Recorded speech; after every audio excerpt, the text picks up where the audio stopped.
they've built up hundreds of thousands of followers just by being good looking on Instagram, but it doesn't translate into much.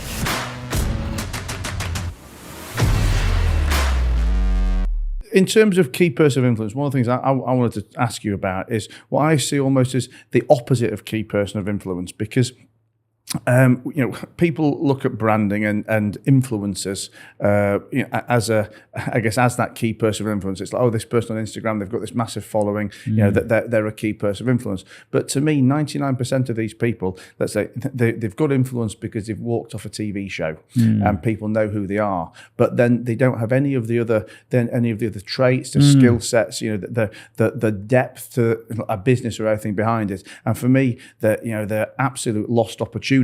And most of these people will never actually do it because I guess they've got the arrogance, for want of a better word, of thinking that they've already got to the end of the game because they've got the celebrity, but they haven't got all the substance behind it. I know what I'm saying. I'm sure you can probably translate. I think it's somehow. The difference between being an influencer and being a key person of influence. So an influencer has got a big profile. They've got 100,000 followers, 1 million followers, tens of millions of followers.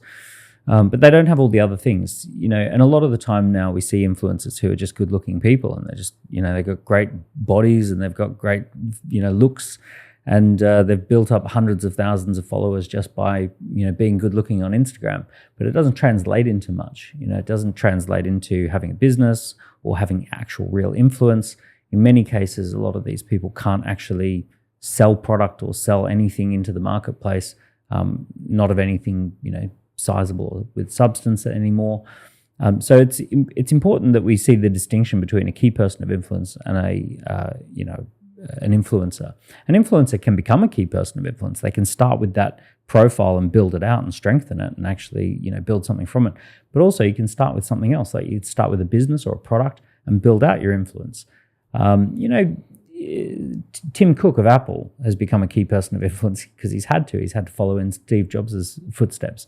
Ryan Reynolds has started as a Hollywood actor with a huge profile, and he's become a key person of influence because look at his business empire and the way that he mobilizes resources around, the businesses that he's got. He's on track to be a billionaire.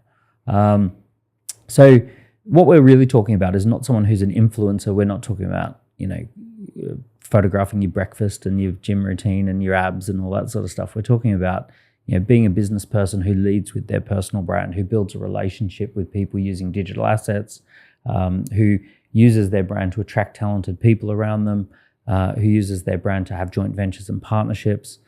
So we're talking a lot more like a Richard Branson, or we're talking more like a Tim Cook, or we're talking like, realistically, pick any major business these days. CEO has a brand. If they're a fast growth business, that's how it is. And obviously you talk about the CEO having a brand, and I assume this book was written with the audience being CEOs and entrepreneurs. But do you think it could be and should be applicable to all people within a business? Should everyone try and become a key person of influence in their own little world? And I guess just a bit more context. We talk about, look, in my businesses, we often do like LinkedIn training, and I always get a lot of pushback from most people, and I'm always saying to them, listen, this is not just for me. This is more for you. One day you're going to want to leave me. One day you're going to want to achieve something different, and the best way for you to be able to do that is to have some kind of brand. You don't need to be a business owner. You can be anyone in a business and have some kind of profile. Yeah, it's good to capture a little bit of the brand equity. I don't necessarily think everyone needs to have a brand.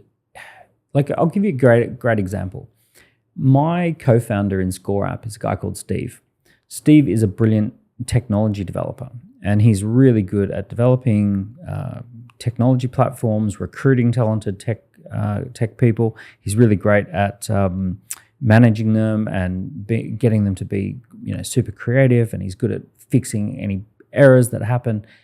If he's distracted with lots and lots of inquiries and lots of people who want him to be, on a podcast, he's not going to be able to do the thing that he does really, really well, which is behind the scenes. His perfect year is he meets 10 new people and they're all developers.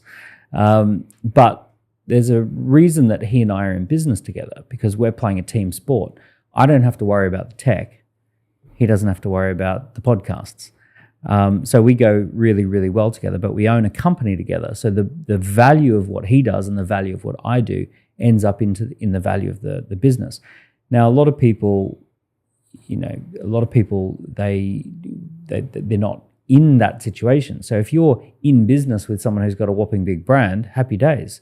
You've found that person, but provided you own equity in the company. One of the things I heard you say the other day on a podcast was, well, I wrote it down. It says a key person of influence shouldn't be running their business. And I actually recently heard someone else saying that a good CEO doesn't do any work, which I presume the two things are probably heading in the same direction. I mean, if you are a true key person of influence, is that ultimately where you will get to that all the kind of day-to-day tasks are delegated, and your job is there as a promoter, a connector, a figurehead? Yeah, I think the value proposition of a great CEO is someone who can bring in great talented people. Create alignment within the team, promote the business, open doors, create demand for whatever it is that you do. The hardest thing in business is demand. Every business is a relationship between the demand and supply. So if you think about a business that should be very, very profitable but isn't very profitable is an airline, because everyone in an airline thinks about how planes take off and land on time. And it's all about supply side. It's about safety and capital allocation and all of the things that go into the supply of running airplanes. You take a business that is focused on the demand generation. You take Rolex, for example. They're very, very focused on how to make sure Rolex is the number one brand.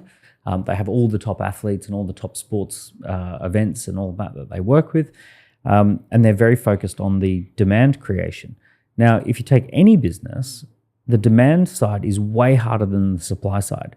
For a long time in the industrial age, if you could build it, people would buy it, right? If you could create a pair of scissors, right? You could smelt the steel, somehow pin them together and sharpen them and all that stuff, whatever you do to make scissors. If you could make a pair of scissors, people would buy the pairs of scissors, right? That wasn't the problem. The hard thing was making it. Fast forward to today, you go on Amazon and you type in the word scissors. You're going to see 150 different versions of scissors. You're going to have clothing scissors and craft scissors and kid scissors and colorful scissors and giant scissors, little tiny ones that fit in the purse, right? You're going to get that like thousands and thousands. The hard thing is not making something. The hard thing is selling stuff.